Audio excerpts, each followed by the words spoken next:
What's up, everybody? Welcome once again to Syracuse Basketball Postgame, presented by Krause Health, the exclusive healthcare partner for SU Athletics. My name is Brent Axe, and, well, you can't ruin Jim Boeheim Day. Syracuse almost did, though. A 29-point lead evaporates down to 3. The Orange never lost the lead, but certainly almost did, as Notre Dame goes on a furious second-half rally, but the Orange ultimately triumph 88-85, and we got a lot of ground to cover here on Syracuse Basketball Postgame. Today we're going to hear from our Syracuse Sports Insiders. Coming up, we've got some postgame locker room sound for you from Coach Autry and the players, and the special guest of the day, Jim Boeheim, and a lot to go over in this one here. And I'll tell you what, we could do the entire show on Jim Boeheim Day. We really could. I don't want to spend a ton of time on it because, frankly, like I said, we could do the entire show on Jim Boeheim Day, but certainly it was a special day for a lot of people to see all the former players in, to see the fans come in and stick around an entire ceremony after the game. I mean, watch the video. If you haven't, it was first class by Syracuse all the way. All the videos that they did throughout the game from so many former players and coaches and big names, Mike Krzyzewski and Roy Williams and Mike Hopkins, and there were funny ones from Dan Patrick. My favorite one was from Gino Auriemma, who was just shredding Boeheim apart, and then had a heartfelt message for Coach Boeheim as well. Boeheim's message to the crowd afterwards, they put the banner up in the rafters. I mean, you're thinking to yourself, man, what more can be said about Jim Boeheim? And, you know, the story of Jim Boeheim and the wins and the Final Fours and the National Championship and the Hall of Fame. And it feels like you've heard every story, but I think there were some new things that came to light, some funny tidbits from the videos and the tribute afterwards. Mike Tirico, of course, just hit it out of the park because he's freaking Mike Tirico, and you would expect that. So it was a great day. For Syracuse fans, it just kind of encapsulated everything about what Jim Boeheim meant to the program in one day. And I thought that everybody involved did an excellent job. It was a first-class day, and I think fans walked away really happy with that. So if you didn't get a chance to watch the post-game ceremony, it's on YouTube. You certainly can take some time to watch that. It was a big part of the day, and it was a special day to see all those former players there and just everybody involved with it. I'm going to forget some things because so much happened in this one. But as Jim Boeheim joked around in his post-game address to the crowd at the JMA Wireless Dome, what was once a boring game got a little interesting because Syracuse forgot to play defense. And look, guys, it's February 24th. There's only 3 games left in the regular season. March is just around the corner here. The postseason beckons. This team is not going to win with defense. This team is going to win the way they've won 3 of their last 4. And then Syracuse was in this win-loss, win-loss, win-loss pattern for so long here. And in this case, they put together back-to-back wins. That's something they have not done in a minute. They have not done, I believe, since mid-January at this point.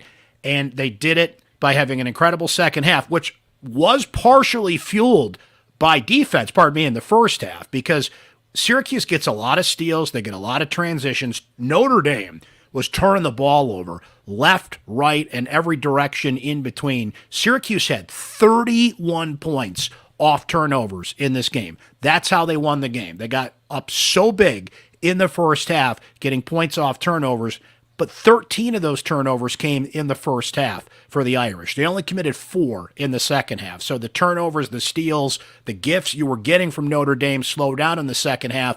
What happens? There's a defensive breakdown. Notre Dame was getting what it wanted. It could not miss. 69% in the second half of this game. Notre Dame shoots 62%.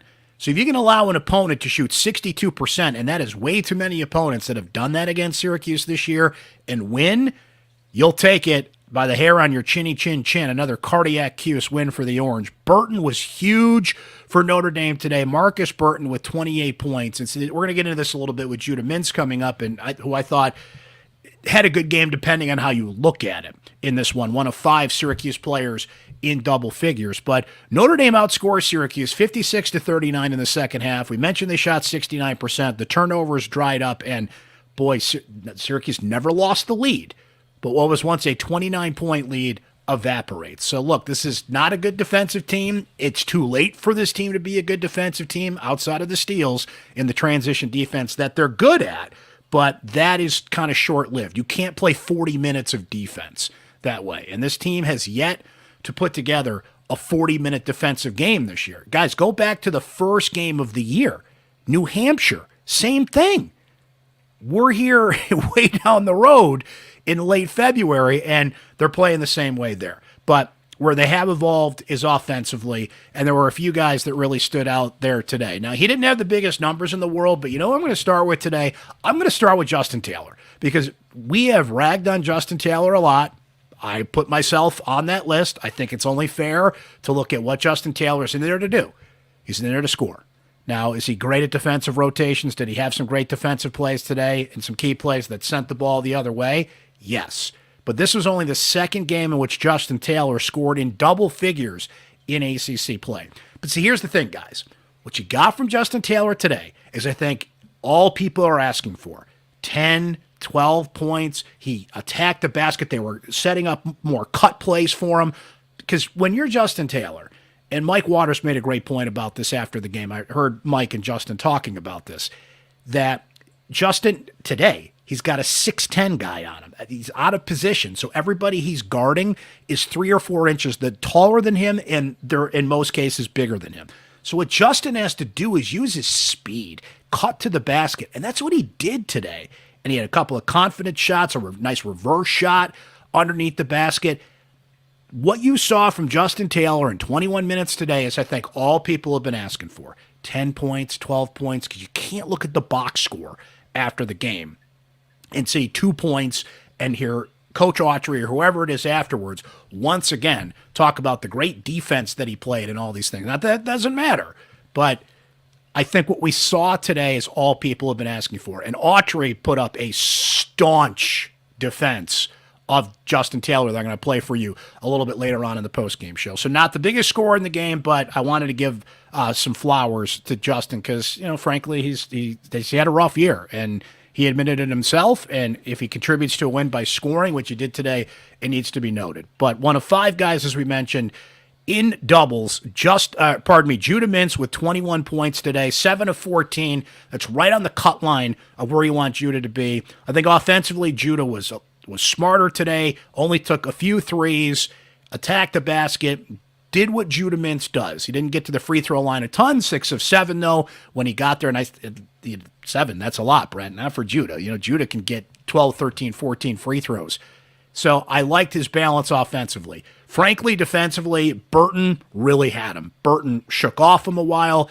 Now, we've got to be fair about this because in the second half, Judah Mintz banged his left knee and was clearly affected by it. He had to go sit on the bench for a while, and when he came back out, he was slowed by it, and Burton took full advantage of that to go to 28 points. Shrewsbury hits a couple of threes. The coach's son, and that coach was fired up today, as we'll talk about here shortly. But Notre Dame ends up, 12 of 21 from three-point range in this game. With Shrewsbury, all 6 of his shots from three-point range. You have 6 of 9 there. Burton hits a couple. They started to balance it out a little bit from the three-point line. Judah struggled on the defensive line. Now, again, this is a team on a whole that struggled on the defensive end, particularly in the second half of this game. So I'm not picking on him in particular in this case, but Burton just really took advantage of the injury. And even before that, Judah was having trouble guarding him. But you get 21 points out of Judah Mintz, and the way he got it today, you'll take that. He was the leader they needed to be. The ball was moving in the first half. I met a couple of our Syracuse Sports Insiders today. Shout out to my guy Brian, who I got to meet at the Dome today in particular. Shout out to Claire, who came from Boston, and Claire's lovely British accent. That was a nice surprise when I met Claire, one of our great Syracuse Sports Insiders today.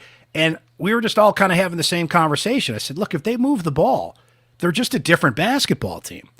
And they did that in the first half. And then all of a sudden in the second half, defensive breakdowns, they go back into ISO play.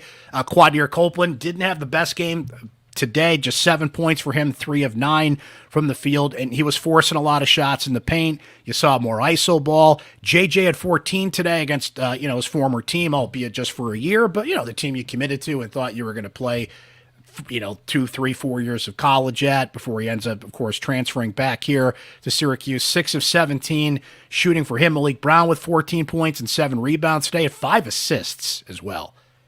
That's the sneaky thing about Malik Brown we don't talk enough about is how good of a passer he is.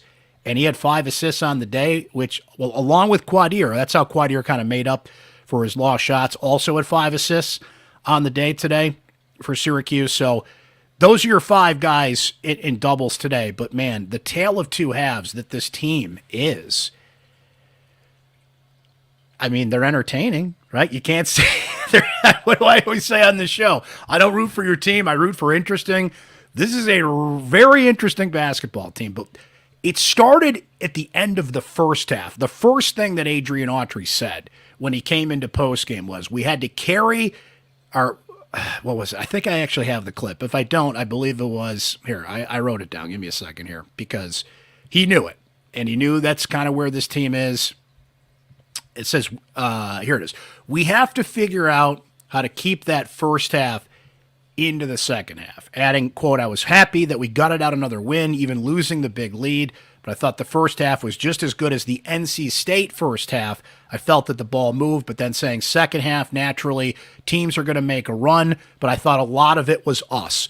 So I give Autry credit for saying that, and a lot of the players kind of echoed that they're going to make a run. They're going to play better in the second half, but 69% outscoring you 56-39 in the second half. I mean, Notre Dame is not one of the better offensive teams in the ACC. If anything, they're one of the better defensive teams in the ACC.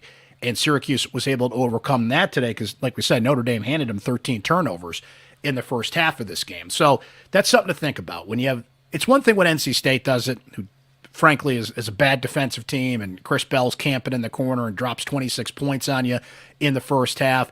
North Carolina's a team that loves to push the pace. You can go up and down the floor. You can get into a rhythm, right? So when you're in that offensive groove, the Georgia Tech game was anything but that, of course. One of the worst shooting performances and offensive performances of the year. But that, in recent history for Syracuse, is turning out to be the blip on the radar, because 3 of the last 4 games, Syracuse has been great on the offensive end, but they've also had to hold on for dear life. NC State ends up being a 4-point game. This ends up being a 3-point game. And guys, that's how they're going to win. They just got to outscore you, hold on tight on defense, if that's man, if it's zone, if it's whatever it is. And this is just not a good defensive team. They can be at times, but top to bottom, they're not. And they're going to win by how they beat Notre Dame today, how they beat NC State earlier this week, how they beat North Carolina last week. And there's a pattern there, typically, of when Syracuse wins. And it means they're rolling on the offensive end here. So another adventure at the Dome, for sure. But this is a team that's starting to find a groove a little bit on the offensive end. And, you know, the big question a lot of people have is, are they a bubble team? Jim Boeheim took a shot at Joe Lunardi in his post-game address to the crowd, saying, unlike what Lunardi says, this is a bubble team. They're not. Now, we can quibble with the net rankings, and somebody has, my guy Mark, Texan Mark, who's a huge Syracuse fan. A lot of you guys probably know Texan Mark because he's like the king of tailgating for Syracuse football. He sent me a great stat that we're going to hear from our Syracuse Sports Insiders here when we go to you guys in just a couple of minutes here about what Syracuse would be in the RPI versus the net ranking. But the net ranking is what they use, and Syracuse just has not done enough damage there. You got to start thinking about next year and scheduling and how you improve the net ranking. Hopefully they change some things with the net ranking, because particularly the Big 12 has found a way to game the system. And I didn't see the broadcast because I was at the Dome, but apparently it only took Boeheim like 30 seconds to rip apart the net rankings on the ESPN broadcast, which he should, because they're inherently flawed at this point, right? The Big 12 has gamed the system. The ACC, I think, only has like 4 teams projected to get in right now, and I think we're starting to see that numbers and analytics, while important, the human element and the look, we can just go back to the old BCS football system if you want. That's all numbers based. They're trying with the committee to make it a balance between numbers and net and all the analytics versus people that watch basketball and can opine on what they see, right? Bottom line is Syracuse's room for error is so razor thin that a lot of you guys were asking me on the text, do they have to win out just to get back on the bubble? And my answer is yes, based on the system that's in play, and we know how they put these teams into the tournament, right? There's only 4 ACC teams in right now. I'm not saying that's right, but that's the system that they have. But what Syracuse is doing down the stretch is playing a lot better on the offensive end. But if you're going to go on a heater like that and win a couple of games in the ACC tournament, you got to play defense. And this is just not a good defensive team. So yin and the yang. That being said, and I have a clip from Boeheim I'm going to play from his post-game speech, which focuses on this team. So Syracuse now, I just want to look up some numbers here on this, just to give you a little perspective on that in terms of where this team is at, okay? Tell you what, let me find that when we play the Boeheim clip, because I think that'll go better when we play that clip. So in the meantime, let us go to some post-game reaction here and some things that were said in the locker room. I mentioned that Autry, I mean, really, I have certainly that Wake Forest post-game he had was as strong as he has been in terms of critical of his team and as forceful as he has been at a post-game press conference. But this was right up there in terms of defending a player. Look, these guys, and I'll give Autry credit for the honesty here, because coaches will often go up there and say, oh, we don't hear that stuff. We don't read, syracuse.com, and we don't. They hear it, they read it, they see it, especially with social media. And even if they don't read it, what will somebody do? They'll text it to you. They'll put it right on your phone, whether you want to see it or not. And that's criticism, if that's things that are being said on shows like this, whatever the case may be, right? They hear it, they know it, right? And you know it in hearing Autry talk about Justin Taylor here. Let's listen. Excited for Justin Taylor. I thought our guys did a great job of finding him. I thought he came out with a mindset of being a mover and create some scoring opportunities for himself. I think we can do that a little bit more. But I was happy for him, just a guy that has, toughness. He shows up every day. And, as a coach, those are the guys you pull for. You pull for your team, obviously, but when you have a guy that is, having played the best that he's capable of, he didn't hold his head down, he kept working. So, and I'll say this right now, I'll take a bullet, and I don't care what any of you guys say. I'm with these guys every day. Every day. All right, these are young men that are trying to help us win. And they do everything I ask them to do. So, when I have players like that, I don't care what you say, those are the guys that I stick with and I go with. Because they show up every day. Justin Taylor's an everyday guy. In this game, sometimes, you're going to go through not making a shot. You're going to go through some stuff, but he never quit. Always kept at it. That's what it's about. And that's what should be talked about. Pretty strong words there from Adrian Autry. You expect the coach to defend his player, but that was as staunch and strong a defense I have heard, certainly Autry, give one of his players, and particularly a player that has struggled this year in the way that Justin Taylor has struggled. A couple more from the locker room here. Let's listen into Judah Mintz on what he saw in that second half. Just making sure we got stops. At the end of the day, they never had the lead, so we knew they were going to have to catch us in order to win the game. They came all the way back. They hit almost every shot they took, it felt like, in the second half, and they still couldn't win. So, we just knew we had to contain them. We didn't have to do anything crazy, just contain them, and we would win. Couple of from Chris Bell here on his shooting and his offense. I don't really take it as that. I think people just watch what they watch. So it's like a lot of times you see me taking catch and shoot threes. And, I don't really take no offense to it. I can do a lot more. It's just I'm going to play my role to the best of my ability. So that's really it. And it's not really me trying to prove anything to anybody else. I can always do those things. It's just, getting outside my comfort zone and getting comfortable. And the question that led into that, I said, Chris, were you affected by people saying that you're basically just standing in the corner and you're a catch and shoot guy? That wasn't the case today. He was all over the place. He had a couple catch and shoot threes, don't get me wrong, but they were contested. He had some shots in the paint. He had a great turnaround jumper with a guy in his face. Chris has been terrific overall offensively. And we're seeing his game kind of bloom a little bit here.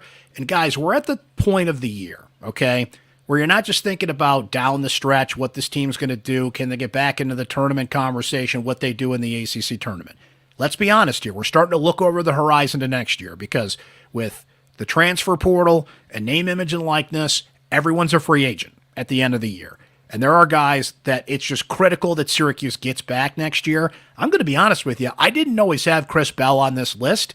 Seeing what Bell has done in, let's put it, the last 5 to 6 games of the year, we're seeing his offensive game bloom, the confidence he's playing with, I'm going to put him on the critical list, okay, along with you want Quadir Copeland back, you want Chris Bell back, you want Malik Brown back, you certainly want JJ to come back. I think we're all under the assumption that Judah Mintz is going to give it a go in the pros, and we'll kind of see where I think you take him back for another year, but I'm kind of operating under the assumption he's not going to be back next year. There's always a couple of surprises in the portal, but if you're talking about the gots to get back guys, I'm putting Chris Bell on that list now. Here's what he felt was the difference in the second half. What do you see as kind of the difference between the first and the second half? Energy, focus, what is it? Lack of attention to detail, I would say. Especially in the ball screen, for myself too as well. I was a little bit slow-footed guarding the guards, and just I felt like we were leaving people we shouldn't have been leaving and just made a few defensive mistakes that got them back in the game. So, just being more focused and locked in on those parts of the game.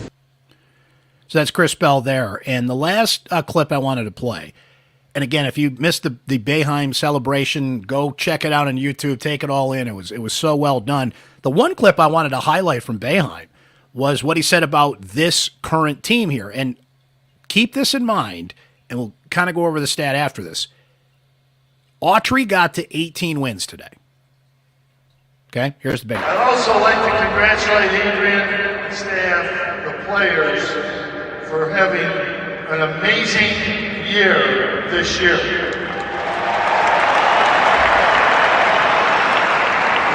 The injuries, difficulties in playing 6 sophomores and to be in the position they're in, I think is an unbelievable coaching year. So he's at 18 wins, all things considered, and Boeheim mentioned a few of the things there with the injuries, the dismissal of Benny Williams, and some of the difficulties this team has gone through this year.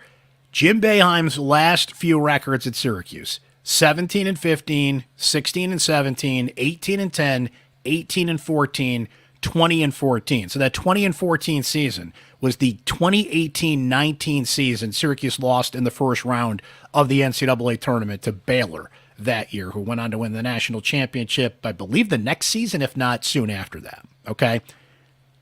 What Autry did by getting to his 18th win today is something that Boeheim did not, as tied, but Boeheim didn't eclipse 18 wins in his last 4 seasons. Autry gets one more win this season, which I think he's going to.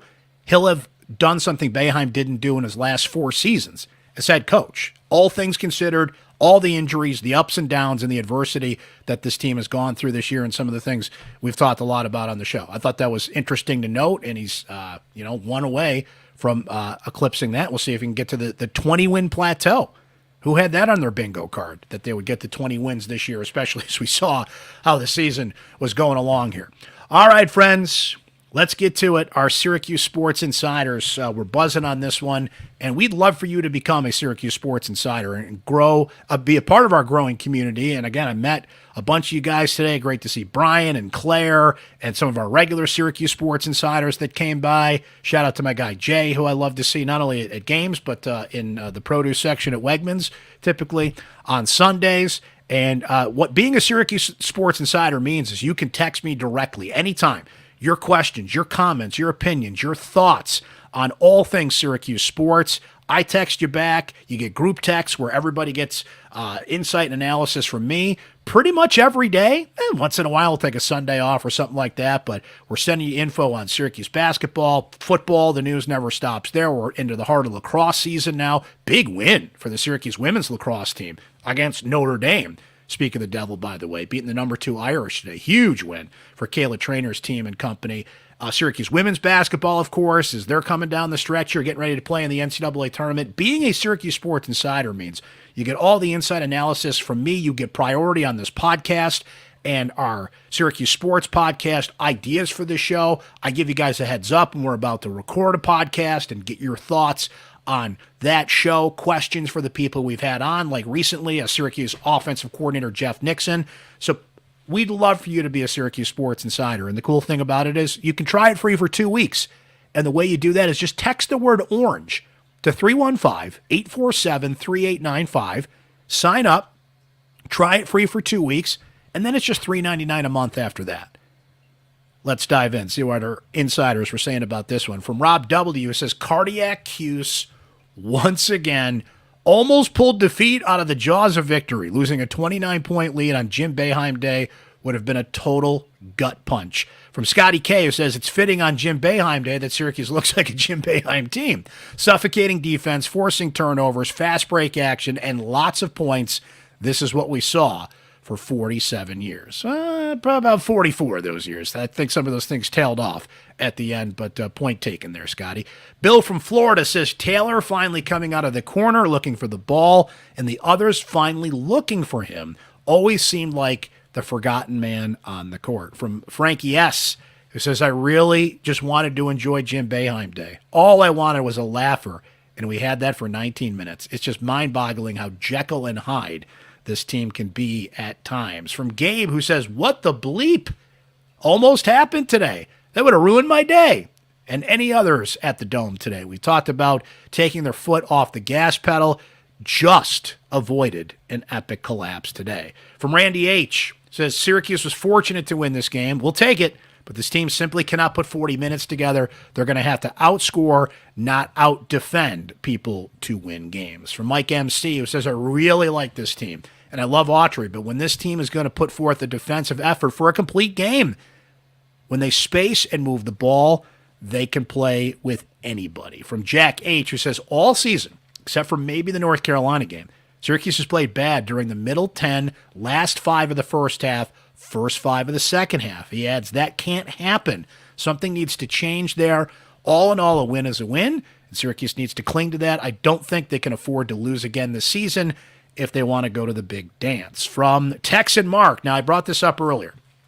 So Mark notes that this team is an 8 to 10 NCAA seed under the RPI. Under the net, a 4 seed in the NIT. Our reality, whether we like it or not, in my opinion, we're worthy of an NCAA bid. But Mark adds this, Syracuse is going to have to schedule smarter next year, right? Spot on. Spot on. Now, the dreaded RPI, right? They used to just count on RPI, and then that wasn't good enough. And then the selection committee, as much as they have made the process a little more transparent, they have the mock exercise. They bring in reporters. I know Mike Waters has done that, I believe, more than once, where you go in and you act as the committee. They put you in the exact role that the committee is. Here's the information that's available to them. This is how they fill out the bracket, and the net ranking comes along, right? And there was a while there where I really liked the net ranking because it was pretty transparent. This is what you get for this win. Quad 1, Quad 2, Quad 3. You had to schedule better.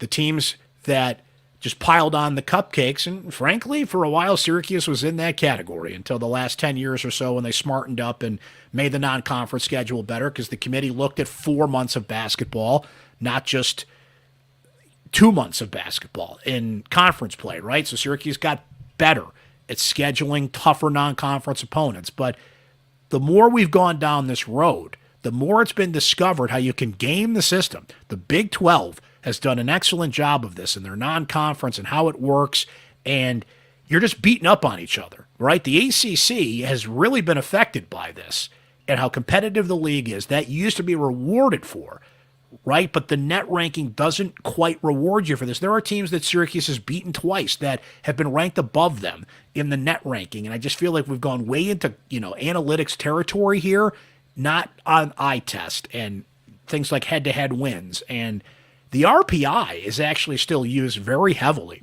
in lacrosse to determine the NCAA tournament field there. And Syracuse got burned by that last year. I don't think they would have gotten anyway.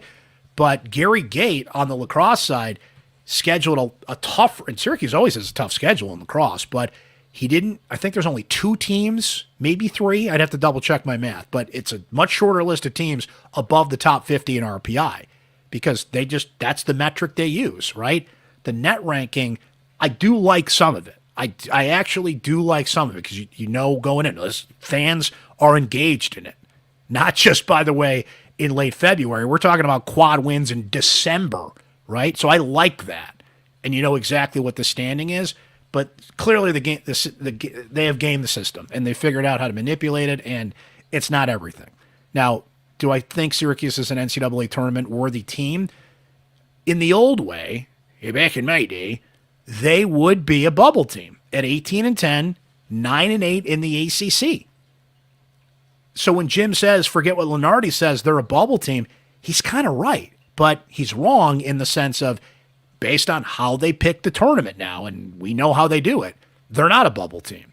They keep winning. You beat Virginia Tech, go down the stretch, win all the games left. You get Louisville and Clemson after that, particularly Clemson, and what a win that would be for Syracuse. Now you're back in the conversation. But it goes back to what I said earlier, guys. Now this team has won 3 of its last 4. They have won back-to-back games. Let me check on that. So let's just go through coming into this game, right? They beat NC State, lost to Georgia Tech, beat North Carolina, lost to Clemson, beat Louisville by 2, 94-92, hence the defensive issues this team has. Lost to Wake Forest, prompting the big post-game response from Autry. Lost to Boston College. So there was 2 losses there. NC State beat NC State, lost to Florida State, beat Miami on a last-second jumper, 3-point shot by Quadir Copeland, let's not forget. Beat Pitt. So that's the last time they won back-to-back games. January 16th when they beat Pitt and when they barely beat Miami at the Dome on the Quadir jumper. I keep saying jumper, on the 3-point shot. And one of the great highlights of the year. But now you got a team that's won 3 of its last 4. And how did they win 3 of their last 4? 86-79 over Carolina, 87-83 over NC State, 88-85 over Notre Dame. I sense a pattern here, guys. So you got Virginia Tech, last home game of the year, Tuesday night at the Dome. You go to Louisville, you go to Clemson for the rematch with Joe Girard and company, and they get Louisville again, who they barely beat by 2 points. Then you got to go win a couple in the ACC tournament. Can you win all those games that I just mentioned the way they've won 3 of the last 4? That's the big question for this team. They are getting into a groove offensively. They sense what their identity is offensively. But you got to play defense at some point. You got to make some stops. Not taking away, again, how this team gets steals in transition and took full advantage of that today. Notre Dame with 17 turnovers, 13 of those coming in the first half. A lot of those created by Syracuse. That's great. But you're going to run into teams that handle the ball better. You're going to run into teams that can score with you, as Notre Dame started to in the second half, and you got to make stops if you're going to win 4 of 5, 5 of 6, 6 of 7, and hold on to that fleeting hope that this team can get back into tournament contention, right? In the old ways, they were a bubble team. In the new way, it's just not good enough. Just not good enough. But they won today. And a great day at the Dome, Jim Boeheim celebration, all the former players there, the great video tributes, the banner up in the Dome, and they won, so we can say this now, right? It was an entertaining second half of basketball. This was turning into a bit of a laugher, but the thing is, as we close up for this edition of Syracuse Basketball Postgame, guys, not a soul in that building thought that lead was safe. Because that's been this team this year. That's been this cardiac Cuse team. Not a soul thought that lead was safe. Talking to some people at halftime, you're turning to the people you're watching the game with, either at the Dome or wherever you are watching today. They're up 49-29 at halftime. How many of you said, got this in the bag? Not one of you. Because that's just been this team this year, right? They certainly make it interesting. And they made it a win today to get to 18-10 on the year, 9-8 in ACC play.